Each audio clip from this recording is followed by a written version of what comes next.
approval, but then for sure could calculate the revenue gains. And, you know, there's a little game last week, 2 weeks ago, concerning, yes, how much tax holidays were given out in 2021. It was, as I mentioned before, it's one project that it was given out for. And my MP clearly, and I didn't even know he was preparing questions regarding tax holidays, the MP clearly indicated, based on the answers of the government, that due to economic downturns, wanted to stimulate the economy, we had the worst economic downturn in the history of not St. Martin, but the world. The only other time that was as bad, I would say, is maybe Hurricane Lewis and Hurricane Irma. And on top of that, there were 2 positive advices by all departments. So my question would then be, did the government then have positive advices from both the entities that require positive advices? And if not, what was the decision based on to then approve this? A question was asked by another MP regarding how many more were in the pipeline and if they could be presented to Parliament. And I don't necessarily agree with the answer given by the minister. Yes, there is a potential, she has to protect the interests, especially when it comes to taxes of the entities, through you, Madam President. But during this whole budget debate, is mentioned about the other entity. They clearly mentioned Maho for this, and Maho generates revenue. So at one point, we're trying to protect entities, and at the other point, they're literally calling the entities' names and how much they're paying, and what they did for them and so forth. So when is it protecting the interests of the companies, and when is it not? That's my question. So how come at one point in time, because none of us on this side asked for the company's name. The government was proud to mention my whole name and how much money they're going to be paying and increasing it. We didn't ask that question. We didn't ask for any names, but the government is proud then to bring up the name. So why then, and that's a question, why then wasn't it protecting the entity then?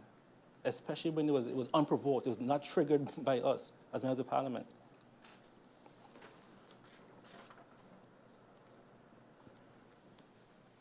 And since and like I said, I don't agree that they can't be sent to Parliament. I'm just not going to use the tools that we have right now for it to be sent to Parliament because it's not necessary. I would follow up on the questions posed by a previous MP. How much more do we have in the pipeline? 3, 4, 5, and do they all have negative advices also? And if so, would the same procedures be used to approve this one, be used for the others, especially if there are locals involved in those? Because I would want that we fight for the locals just as hard as we fight for big developers. And a comment was made a couple of weeks ago about support and donors. No. Donors don't determine for me. Maybe in your parties, they determine how they operate. They determine your agenda. They determine what goes on in government. They don't determine that for me. In other parties, donors decide who becomes ministers and who don't become ministers, but not over here. And regarding that, because I have to say, because I like when individuals go behind and say things, but they don't come before Parliament to discuss certain things. So yes, I did insinuate a couple of weeks ago that a party that was totally against these type of investments, now sitting in power and sitting in government, now approves. And yes, and now I'll call the name, the Party for Progress, yes. They were ones that campaigned against this. They were shared the development in bad target and so forth, to know as soon as they get in power, mention, oh yes, we're going to support it. And the argument is what? Because the same people that you're going to speak to are the same people come back to us, right? Asking for answers. And then they're going and saying, oh yes, we only supported it because the last government was in the process already. So you only support because the last government was in process, but the other things that we started, you decide, no, we're not doing that, no, we're not doing that. So make up your minds. Is either you're going to continue all the things we process or not. It's a weak excuse to say, right? Oh, we only support it because the last government was doing it. And the other argument was, oh, because they built a road. The road was going to be built already anyway. And I'm only mentioning this for one reason. Like my colleagues say, I'm not against anything. What I am against is being a hypocrite. That's what I'm against. And I'm going to expose being a hypocrite, period. You're not going to put things in your manifestos. You're not going to campaign. You just come to the election, you campaign on certain things, and now you're upset because you're being exposed. No, you're going to continue to be exposed because you're just not aligned with the things that you're saying. You know, like I said before, we sit down in Nature Foundation, we sit down in St. Martin Pride, you literally stand up with them by the developer area and campaign. A year ago, it was said in this parliament by a former MP of the same party, oh yes, this minister of Rummy is just trying to give up water rights to a developer in that same area. So now my question is to the current minister of Rummy, is there any requests for water rights in the lagoon? Is there any request for water rights in the lagoon this year? Because he mentioned that none has been given out, but I'll ask a different question. Is there any request for water rights in the lagoon? From the Maho area you guys mentioned, straight down to Kubokoi. Is there any request for water rights there? Because we're going to continue to expose hypocrisy. In addition to that, we had a meeting here for the Nature Foundation, and they spoke about the importance of protecting this area. Two MPs were very vocal in that meeting. They had very strong concerns and very strong points in terms of protecting this area. I would say it was then MP DeWeaver and MP Westcott, and they had some really good points. Now seeing that the government has issued the land to that specific area, and this is the Minister of Ram, you have to really break it down because they had the worst answers, I would say. Did they speak with the Nature Foundation? Because that's one of the answers, that they speak with Nature Foundation regarding these items. Did they speak with the Nature Foundation regarding this land? Are they going to give out any building permits in this area? And before they do, will they again get advice from the Nature Foundation, from anywhere in the lagoon? And if the government needs the presentation from Parliament given by the Nature Foundation in protecting this area, I'm pretty sure the Parliament will be happy to send it to them. Because I also understand that there's a particular minister breathing down the neck of the Minister of Rum to get this approved. So the minister will say, no, stand strong and hold your ground, and don't go against your own integrity or your party's integrity. The Minister of Rummy mentioned in the budget debate, CC, that they issued land to an entity. They never mentioned the entity, and the value that it was supposed to bring is 1.2 million guilders. The answers are not provided in the report. We asked the question, MP Doran asked the question again repeatedly. The answers are not in the report.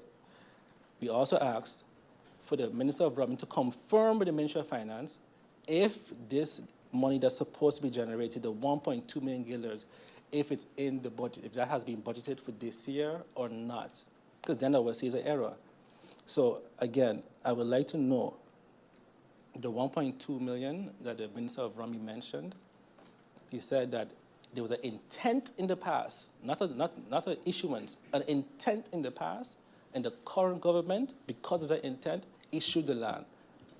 And I would even request that the minister, even if he sent it in a confidential manner, send it to Parliament, because I would like to see the process that he took to be able to issue that land. In addition to that, the 1.2 million guilders, because the incoming Minister of Education is here pleading, saying, hey, I need money for education. So I would like to help her with this budget and include the 1.2 million inside there since the money is coming this year.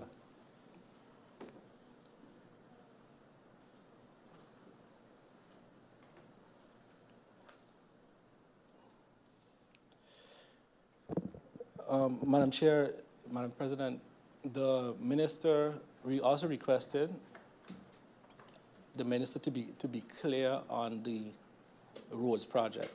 Again, I understand that we brought the money, we started the project, so I don't know if that's a reason why they're refusing to answer. But in particular, Well Road. Well Road is a high traffic road. We specifically put this in the side road project.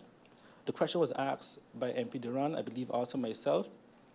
The minister says, oh, the MP should know that Well Road isn't a main road. We didn't ask that question. And even the report that Parliament sends to the government, right, it doesn't have that as a question. So why you answering a question does not relate to our question. All we asked was, is Well Road going to get the attention it needs? It has been budgeted for. We got the money for CAPEX to execute. Is it going to be executed? It's part of the side road projects. Is it going to be executed? Can we get a plan? Is there going to be drawings? When? Because what I realize is we are just executing nilly-willy with no kind of plan and structure. And I'll say to you, Madam President, to the Minister of Finance, I understand you're not the boss of the other ministers, but when it comes to the budget, that is your own. And even looking at some of these answers, it does not reflect the quality, let's say, of the presentation presented, or even the quality of work that I know, let's say, the ministry as a whole does. Don't let other ministers mess up the quality of your work, because it's not the level it should be when it comes to answering. And I know it's difficult, because I had the same thing when I was there, where even as a minister, I would go around to different cabinets and say, hey, get this on time, this is a horrible answer. It's a rough process. Budget 2025 can probably be even worse, right? But the budget is yours. That's your baby. Ministers have to understand that this is your own. You set the rules for the budget, and you set the quality. So I would hope that going forward, that they understand this, and you put whatever necessary pressure you have to put on them to make sure that we can't be getting answers on Monday before the budget. It's unacceptable. And that would not have been accepted by these same MPs today who are now ministers when they were here. It would not have been accepted. The meeting would be pushed back 2 weeks if we had to. That would be all for me, Madam Chair. Thank you, MP Irion, for your contribution and comments. And I do not see any other member.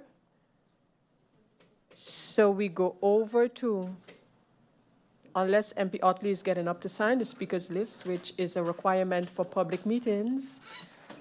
Yes, MP Otley, I'll give him a few minutes to sign the speaker's list.